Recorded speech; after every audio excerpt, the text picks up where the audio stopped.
नमस्कार, मैं हूं आंचल और आप देख रहे हैं डीवी लाइव।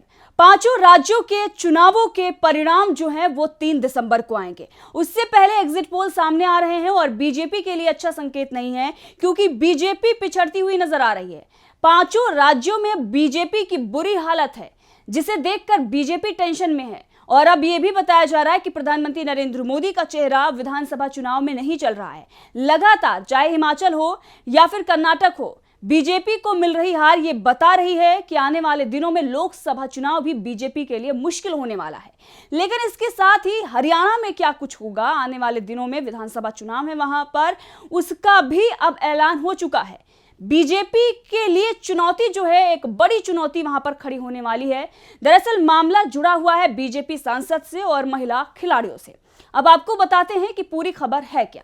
दरअसल बीजेपी सांसद और भारतीय कुश्ती महासंघ के पूर्व अध्यक्ष बृजभूषण सिंह पर देश के लिए मेडल लाने वाली खिलाड़ियों ने गंभीर आरोप लगाए थे, जिसके बाद उम्मीद थी कि योगी सरकार बृजभूषण पर सख्त एक्शन लेगी, क्योंकि मामला महिला सुरक्षा से जुड़ा हुआ है। यहां तक कि मोदी सरकार से भी यही उम्मीद की जा रही थी कि बेटी बचाओ बेटी पढ़ाओ का नारा देने वाली मोदी सरकार अपने सांसद को जरूर जेल भेजेगी।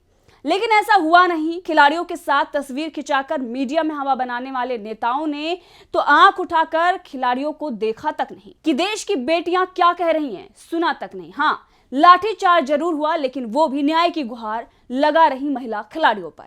गंभीर धाराओं में एफआईआर दर्ज होने के बावजूद नेताजी को आंच तक नहीं आई। शायद इसीलिए नेताजी अब मीडिया में शेखी बघार रहे हैं और बड़ी बड़ी बातें कर रहे हैं, वो भी ऐसे चैनल पर बैठकर जो उनके ही इशारे पर नाचता हो, जिसके अंदर ना काउंटर करने की हिम्मत हो और ना ही तीखे सवाल पूछने का साहस हो। रेप के आरोपी नेताजी गर्व के साथ मीडिया के सामने ये कह रहे हैं कि जिन खिलाड़ियों ने उनके ऊपर आरोप लगाए हैं उनकी इज्जत घट गई है, उनको कोई बुलाता नहीं है, उनके फॉलोअर्स घट गए हैं। कहीं जाते थे तो 5 लाख विदाई मिलती थी, आज किसी कार्यक्रम में उन्हें बुलाया ही नहीं जाता। इतना ही नहीं, नेताजी ने तो महिला खिलाड़ियों पर घटिया शब्दों का इस्तेमाल भी किया। एक खिलाड़ी के पत्नी और साली का भी जिक्र कर मजाक उड़ाया। लेकिन इस बयान के बाद महिला खिलाड़ी ने न सिर्फ बृजभूषण को धोबी पछाड़ दिया है, बल्कि पीएम मोदी और बीजेपी को चारों खाने चित कर दिया है और दिखा दिया है कि आने वाले दिनों में हरियाणा का चुनावी परिणाम क्या होगा। बृजभूषण ने जब ये बयान दिया तो रेसलर साक्षी मलिक ने इस पर ट्वीट किया और कहा कि इस देश का दुर्भाग्य है कि सत्ता ऐसे लोगों के हाथ में है जो सेक्सुअल हरासमेंट की सर्वाइवर्स का खुलेआम ऐसे मजाक उड़ा रहा है। ये ऐसे अपना गुणगान कर रहा है जैसे स्वतंत्रता सेनानी हो। हरियाणा में जनता के बीच गए तो जनता अपने आप जवाब दे देगी। एक बार ऐलान करके लोगों के बीच में आओ तो सही। खैर, जेल जाने से पहले इतना बौखलाना सही नहीं बृजभूषण सिंह। अब आपको बता दें कि हरियाणा में आने वाले दिनों में चुनाव है। ऐसे में अगर महिला खिलाड़ी ये कहती है कि हरियाणा में आएंगे तो आपको बता दिया जाएगा, तो साफ पता चल रहा है कि बीजेपी की हालत हरियाणा में खराब होने वाली है। अब हरियाणा में अगले साल विधानसभा चुनाव में क्या नतीजे आएंगे, इस पर चर्चा अभी से होने लगी है कि खिलाड़ियों पर हुए सलूक से जनता में बीजेपी के खिलाफ जमकर आक्रोश है। वहां पीएम मोदी से खिलाड़ियों के बार बार अपील करने के बाद भी पीएम मोदी ने ना तो कोई एक्शन लिया और ना ही खिलाड़ियों से बात की। अब इस बात पर चर्चा हो रही है आने वाले दिनों में किसका समर्थन करना है और किसे यहां से हटाना है, इस पर भी चर्चाएं शुरू हो गई हैं, क्योंकि पीएम मोदी ने खिलाड़ियों से बात करना भी उचित नहीं समझा और ऊपर से महिला खिलाड़ियों पर ही मजाक बनता रहा, उन पर ही तमाम तरह के इल्जाम लगते रहे। लेकिन जब महिला खिलाड़ियों ने इसके बाद भी हार नहीं मानी, तब मजबूरी में आकर पोस्को के तहत एफआईआर दर्ज करनी पड़ी और फिर उसके बाद पुलिस ने खुद इस बात को माना कि बृजभूषण ने लड़कियों के साथ गलत व्यवहार किया है। जब भी मौका मिला तब बीजेपी सांसद ने महिला खिलाड़ियों का उत्पीड़न किया। और अब खबरों के मुताबिक पोस्को मामले में भाजपा सांसद और भारतीय कुश्ती महासंघ के पूर्व अध्यक्ष बृजभूषण शरण सिंह की मुश्किलें बढ़ेंगी। 11 जनवरी को इसका निर्धारण भी हो जाएगा और पता चल जाएगा कि क्या कुछ इनके साथ होने वाला है।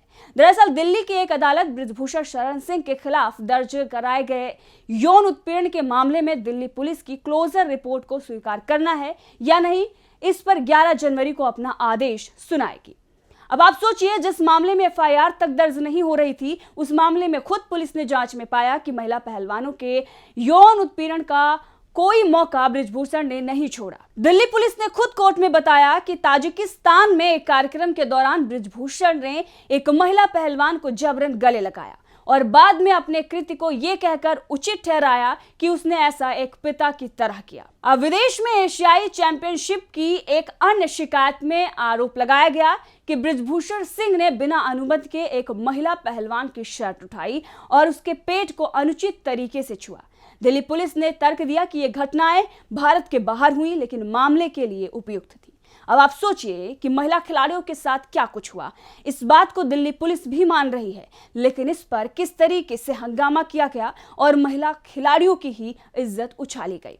और आज वो व्यक्ति जिस पर रेप के गंभीर आरोप हैं, नाबालिग से यौन उत्पीड़न करने के आरोप हैं, वो मीडिया में बैठकर महिला खिलाड़ियों की इज्जत पर बात कर रहा है कि उनकी इज्जत घट गई है।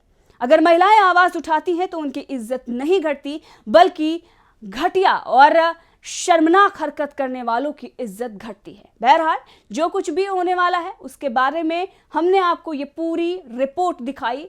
जो कुछ भी महिला खिलाड़ियों की तरफ से कहा गया और जो कुछ भी एक रेप आरोपी नेता की तरफ से कहा गया, वो सारी बातें हमने आपके सामने रखी है। अब आपको ये बताना है, ये आपको तय करना है कि आखिर क्या कुछ होगा आने वाले दिनों में बीजेपी के साथ और पीएम मोदी के चेहरे के साथ। नमस्कार, मैं आंचल और देखते रहिए डीवी लाइव।